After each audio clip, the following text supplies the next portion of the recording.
And okay, then you look at monitoring now. You look at, when you meet regularly, you monitor, for example, how many patients see the doctor per month, how Yes. many people see the counseling, coming for counseling, for life coaching, how many um, education sessions about healthy living have we had, right? And so on. We try to quantify, how much of what has been going on. We try to quantify the response as well. Because, Indeed. yes, but we monitor. So you want to make sure that what we plan is being done Yes. and to what level it is being done. If it's not being done to the level we plan, what are the shortfalls and how can we deal with that, All right. And then we have evaluation. Yes. Because there's no point you be doing all and you don't evaluate, you know. Um, it's like two people who are they say they are in love, you know, are even married. And then after 5 years, the wife suddenly says, hubby, I'm leaving. Because during this time, every week, we should say, well, darling, is there anything that concern you have about a relationship? It's important to regularly ask. So the wife Yes. can say, you're coming in too late, or this and that. Rectify it early, right? Yes. That's the Yes. same thing as you evaluate the program. If certain things are not implementation, not on time, if the training isn't working, the planning not going on, and people complaining that they have to wait too long, or the council not showing enough interest in them, or whatever, then evaluate it in terms of client satisfaction, in terms of what we used to do. We used to have questionnaires that the clients would fill out about how much improvement they felt they have achieved. And it is still done in the healing center, Wonderful. Yes. So you have the client evaluation of the services as well as the team evaluation of the services. And Excellent. we are even beginning to think of ISO standards that we are thinking of trying to apply, to what we're doing. So that is the overall approach to management. And of course, to support all of this, you need to have proper documentation, Yes. proper minutes, monthly report, annual report, write everything down, right? So you can monitor. And you also need to be able to do research, have a little, you'll be able to have some research. That's nothing deep, but it can be done, and also bringing in outside people, because we have done that, who can Yes. consult and say, these are some ways that you can improve your services. Leadership, the leadership Yes. style is important. We won't go into that. Is also very important in all of this, the leadership Yes. style. Yeah.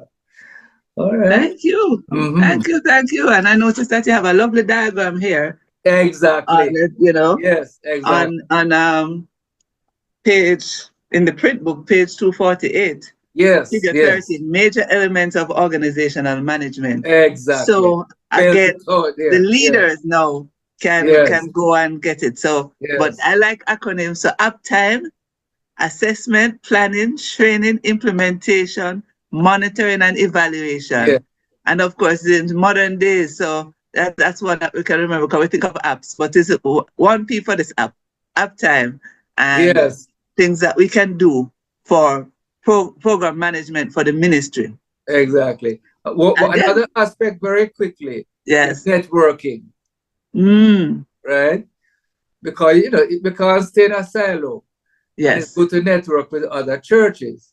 Ah, So one of the things that we're thinking about is to build up a network of participants and advocates and people nice. drawn from all over.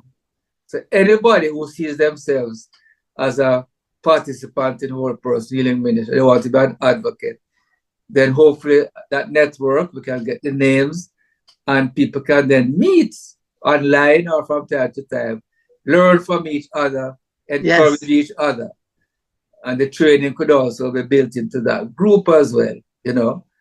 And so that would be one way to build a network in terms of the individuals involved, but also a network with government services.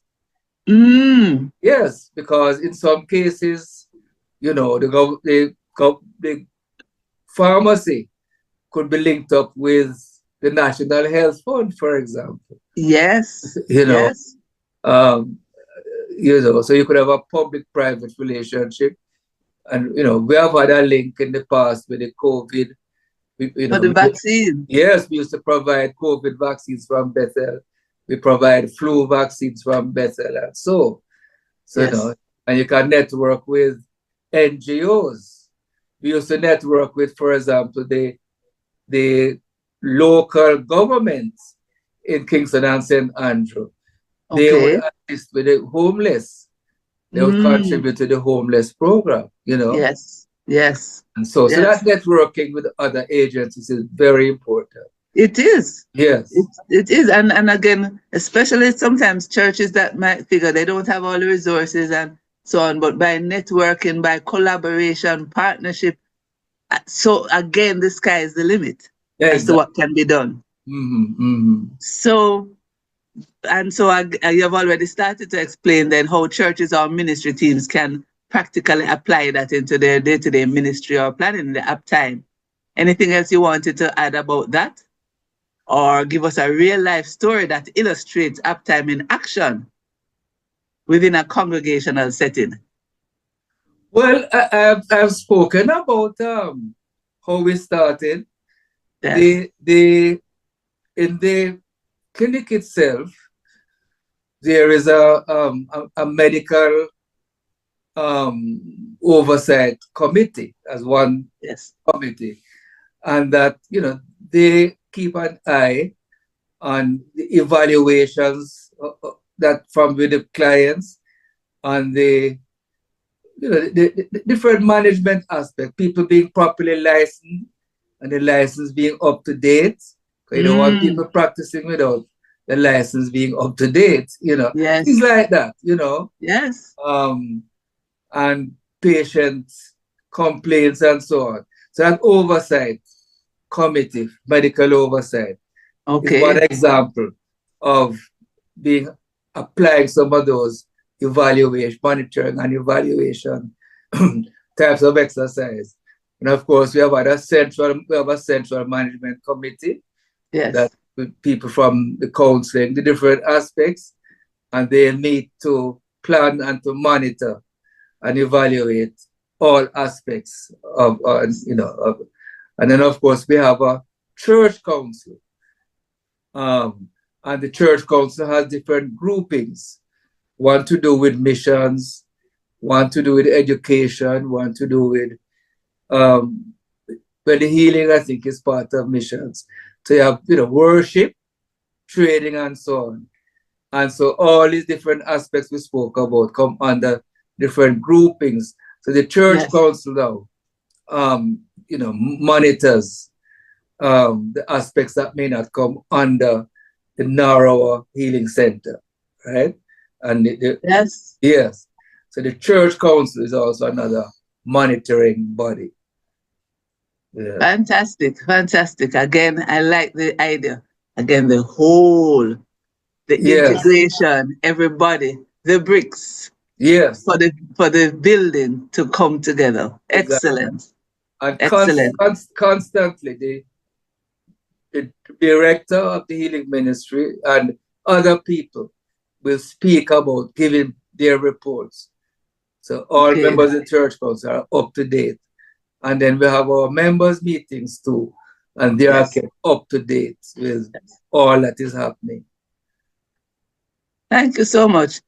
And any other little story you want to, specific story you want to include, or Not as far as that is concerned, not necessarily deep, but Well, it's interesting or because hypothetical, we, if we, not. we we have a Healing Sunday, which used to be twice a year. But Yes. what we have had in the past, patients coming up and giving a testimony Yes. of their experiences in our anniversary service. Yes. Staff members and clients too came up and spoke about their experience. Yes. Yes. And I mean, in the manual, there are case studies that are written there, practice, Yes. about the experience of people interfacing with different aspects. So the stories are right there in the manual. Yes. Illustrate. Yes. So we like that as well. Yes. Because people like the real life stories and the case studies. Exactly. And they can be used as inspiration, and they could also be used by the trainers Exactly. to do something, and a small group Yes. could also discuss it and pick out some lessons, etc. Exactly. Excellent. It's helpful to let those who use the services from time to time come in and share. Yes. And be part of the planning too. Absolutely. Thank you so much for this section, Dr. Allen.